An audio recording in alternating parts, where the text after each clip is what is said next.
ये जो एक स्टेटमेंट मैं आपको सुनाता हूँ। देखिए, फेड की मीटिंग्स के जो मिनट्स आए उसमें ये कहा गया, सब बातें डिस्कस की गई।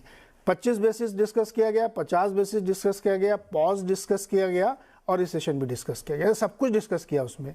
तो उससे लोग अंदाजा नहीं लगा पा रहे हैं कि अब क्या उनका मतलब है, लेकिन ज़्यादातर लोग ये मान रहे हैं कि अभी एक हाइक 25 बेसिस पॉइंट की मई वाली बैठक में और होगी। एट द सेम टाइम आपकी जो वित्त मंत्री हैं जेनेट येलेन जी, वो ये कह रही है कि हमारी इकॉनमी जो है बहुत ही बढ़िया है, गजब के प्रदर्शन उसमें चल रहा है और मुझे कोई डाउनटर्न उसमें दिख नहीं रहा है।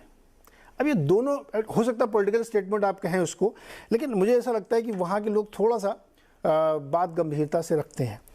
क्या है दरअसल अमेरिका की पिक्चर? इन्फ्लेशन भी थोड़ा कंट्रोल होकर आ रहा है, फिर भी वहाँ पे चिंताएं बनी हुई हैं। सो देखिए नीरज, हम इसमें हिस्टोरिकल कॉन्टेक्स्ट तो हम चर्चा कर चुके हैं, लेकिन फिर भी अगर आज क्योंकि कुछ समय है, एक क्विक रिफ्रेश कर लेते हैं और फिर ये दो सिनेरियो नीरज मैं उसको टच ऑन करता हूं। पहला ये है कि सबको ये समझना, ये एक जनरल सेंस है नीरज इकोनॉमिक साइकिल्स की, कि एवरी एक्सूबरेंस का जो साइकिल होता है मार्केट में, चाहे मार्केट एक्सूबरेंस हो या इकोनॉमिक एक्सूबरेंस हो, it is followed by a period of लल और रिसेशन, माइल्ड रिसेशन कह लीजिए उसको, लेकिन उसमें एक ठहराव आने की जरूरत होती है क्योंकि एक्सूबरेंस के टाइम पे मार्केट और इकोनॉमिक साइकिल थोड़ा आगे निकल जाती है, चाहे वो कंपनीज के प्रॉफिट्स हो, प्रोडक्शन हो, मार्केट डिमांड हो, एम्प्लॉयमेंट हो, तो तमाम चीजें हो, राइट। 2 वर्ल्ड वॉर्स में जितना खर्च नहीं हुआ इन्फ्लेशन एडजस्टेड बेसिस पे, उससे ज्यादा करीब 6 ट्रिलियन का स्टिमुलस सिर्फ लोगों को दे दिया गया। और ये तो यूएस की बात है और यूरोप में भी हुआ और तमाम मेजर इकोनॉमीज में हुआ।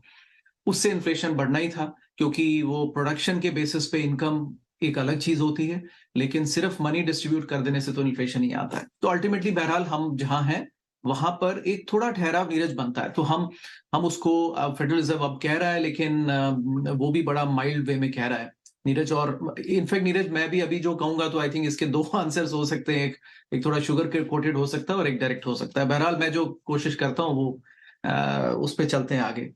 नाउ आपने नीरज एक बात की, अच्छा कल एक छोटा चर्चा कर लेते हैं। बफेट साहब जापान गए हुए हैं, उनसे पूछा कि एफओएमसी को क्या करना चाहिए, फेडरल रिजर्व क्या सही कदम उठा रहा है।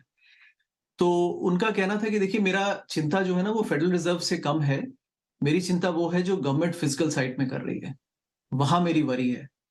तो अब वो क्योंकि थोड़ा कॉन्स्टेंट बोलते हैं, उनसे इलेबोरेट करने को कहा गया, तो उन्होंने फिर कहा कि देखिए, मुझे ऐसा लगता है कि गवर्नमेंट जो करती है वो करती रहेगी, which means they will keep spending, but federal reserve वही करेगा जो कि उनको करना चाहिए।